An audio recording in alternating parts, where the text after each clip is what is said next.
Imagine, tu te réveilles un jour et le monde que tu connaissais n'existe plus. Les rues sont les mêmes et les gens aussi. Tu as toujours ton téléphone, mais Internet a disparu. À quel point cela peut-il nous affecter? Ta journée commence comme d'habitude. Il fait beau dehors et ton réveil sonne à 7 h du matin. C'est l'heure de sortir du lit. Tu attrapes ton téléphone et alors que tu éteins ton réveil, tu remarques que tu n'as aucune nouvelle notification. Tu fixes ton écran vide et tu te demandes pourquoi les gens ne t'ont pas écrit. Tu essaies d'ouvrir tes comptes de réseaux sociaux un par un. Tu n'arrives pas à te connecter au premier, ni au deuxième, ni au troisième. Tu commences à t'énerver. L'idée te vient que ton serveur doit être en panne, alors tu te lèves enfin du lit et essaies de réinitialiser ton Wi-Fi. Tu attends les 10 à 30 secondes habituelles et rien. À ce stade, tu te sens un peu perdu. Tu poses ton téléphone car il n'a aucune utilité sans Internet. Tu regardes tes mains nues et tu ne sais pas exactement quoi en faire. Tu attrapes à nouveau ton téléphone et le tiens simplement. Tu remarques que cela fait longtemps que tu n'as pas prêté attention à autre chose qu'à ton écran. Tu te demandes ensuite si quelque chose est arrivé à Internet, mais cela semble une possibilité si lointaine que tu rejettes immédiatement l'idée. Soudain, ton interphone retentit. Normalement, il ne sonne jamais, alors tu n'as aucune idée de qui cela peut être. Tu ouvres la porte et tu vois ton voisin. Essoufflé et un peu inquiet. Tu penses au fait que tu n'as jamais rencontré tes voisins auparavant et tu lui souris. Tu t'apprêtes à lui demander s'il a besoin de quelque chose, mais avant que tu puisses parler, il t'interrompt. Internet vient de tomber en panne, ça ne fonctionne plus du tout. Le voisin repart sans but, les mains levées au ciel. Tu te dis « Quoi? Comment? Est-ce que c'est même possible ?» Même s'il faudrait un sacré concours de circonstances pour que ce scénario se produise, il n'est pas impossible. Des études ont révélé que pour que cela se produise, il faudrait que la Terre soit frappée par une très forte source d'énergie, comme une éruption solaire par exemple. Dans ce cas, non seulement Internet s'éteindrait, mais le monde entier plongerait dans l'obscurité. Il n'y aurait ni électricité ni chauffage, donc Internet ne serait probablement pas le plus sérieux de nos problèmes. Cependant, il est vrai que plus de la moitié de la population mondiale dépend d'Internet pour faire des choses basiques, comme manger, socialiser, se déplacer d'un endroit à l'autre, etc. D'ailleurs, selon l'organisation Internet World Stats, en mars 2021, plus de 5 milliards de personnes étaient enregistrées comme utilisateurs d'Internet dans le monde.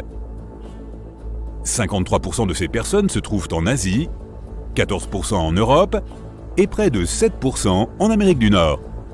Bien sûr, quelque chose d'aussi important et volumineux qu'Internet n'est pas hébergé par une seule source.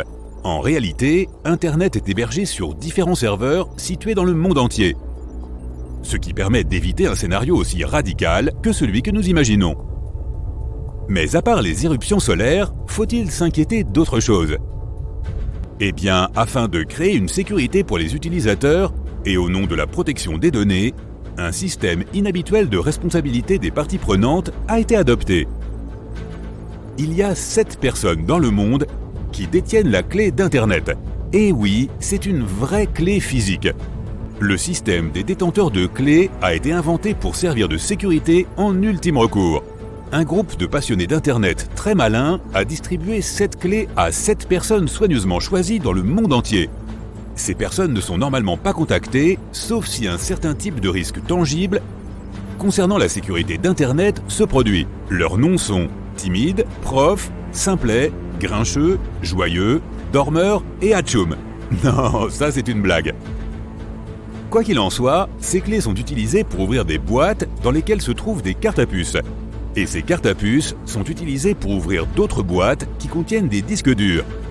Ces disques durs sont les éléments les plus importants de l'équation, puisqu'ils contiennent toutes les adresses IP du monde. Une telle chose devrait être gardée top secrète, mais apparemment, l'ICANN a encore confiance en l'humanité puisqu'on sait publiquement où sont cachées ces boîtes. En fait, les cartes à puce et les disques durs sont répartis et stockés sur des côtes opposées des États-Unis, l'un à El Segundo et l'autre à Culpeper. Mais revenons aux clés. Les détenteurs des clés ne sont pas des personnes célèbres ou des influenceurs, mais plutôt des experts en sécurité. Si Internet devait être compromis, 5 de ces 7 personnes devraient se rendre dans une installation de l'ICANN lors de ce que l'on appelle une cérémonie des clés, pour ensuite ouvrir les boîtes dont elles ont besoin pour tout réparer et, espérons-le, s'abstenir d'effacer et de rebooter toutes nos données. Bon, on dirait bien qu'Internet est en sécurité, mais là encore, il est de notoriété publique qu'Internet redémarre plus ou moins toutes les 30 secondes, toute la journée, tous les jours. Ce n'est pas une faille, il a été conçu ainsi. Cette technique s'intègre dans la nature auto-réparatrice d'Internet, selon les experts en informatique. Il se réinitialise et redémarre par partie, pas en entier à chaque fois. Il est normal que les gens soient nerveux lorsqu'on parle de la réinitialisation d'Internet. Nos vies en dépendent beaucoup de nos jours. Par exemple, si Internet tombait en panne, comment gérerais-tu ton temps ? Souviens-toi de ceci. Nous n'aurions plus de services de streaming pour dévorer nos séries préférées, ni de moteurs de recherche qui réduisent à quelques secondes le temps passé à rechercher n'importe quelle information. Alors, que ferions-nous ? Savais-tu qu'un Américain passe en moyenne 7 heures par jour en ligne ? Selon des recherches récentes, cette présence en ligne est répartie entre les messages, les emails, la consultation des réseaux sociaux et la navigation sur le web. Maintenant, imagine que tu gagnes 7 heures par jour pour t'adonner à toute autre activité qui ne nécessite pas l'utilisation d'Internet. Pense par exemple à de longues promenades dans le parc ou sur la plage si tu vis près de l'océan, plus de temps passé à cuisiner et à améliorer tes compétences en cuisine, beaucoup plus de contacts visuels qu'avant. Et là, ce n'est pas de la science-fiction. Il faudrait remonter jusqu'à l'analogique. À bien des égards, on y est revenu. Mais dans ce scénario, nous n'aurions pas le choix. Photographie sur pellicule, VHS, vinyle, bibliothèque et livre en papier. Tu regretterais toutes les fois où tu as mis ton téléphone en mode avion pour essayer de te sevrer des réseaux sociaux. Il n'y aurait plus besoin de sevrage dans cette réalité alternative. Peut-être qu'après une première phase de confusion, les personnes les plus modérées embrasseraient volontiers ce monde sans Internet et seraient même capables d'apprécier son nouveau côté plus vivant. Il n'y aurait pratiquement plus de système de transport puisque tout est automatisé de nos jours. Il faudrait donc marcher ou faire du vélo pour aller partout. Ce serait la fin des messageries instantanées et de la plupart des appels téléphoniques. Alors peut-être que nous reviendrions quelques années en arrière et reprendrions l'habitude d'écrire des lettres. Il faudrait chercher les informations par soi-même, adieu les recherches en 5 millisecondes. Au lieu de cela, nous devrions nous rendre dans une bibliothèque ou même dans la cave de nos grands-parents et trouver leur vieille collection d'encyclopédies.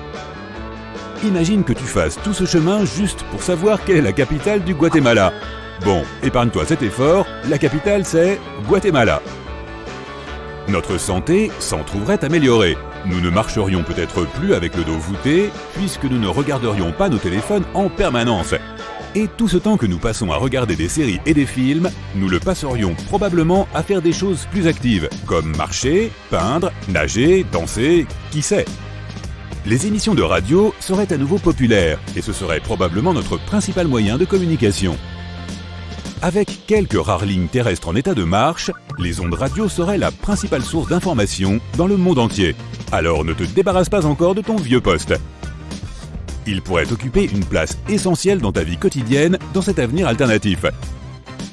C'est peut-être optimiste, mais en temps voulu, l'humanité pourrait réellement se frayer un chemin dans ce monde sans Internet. Et toi, que crois-tu qu'il se passerait si Internet devait être réinitialisé ? À quoi consacrerais-tu tout ce temps libre ? Dis-nous ce que tu en penses dans les commentaires ci-dessous.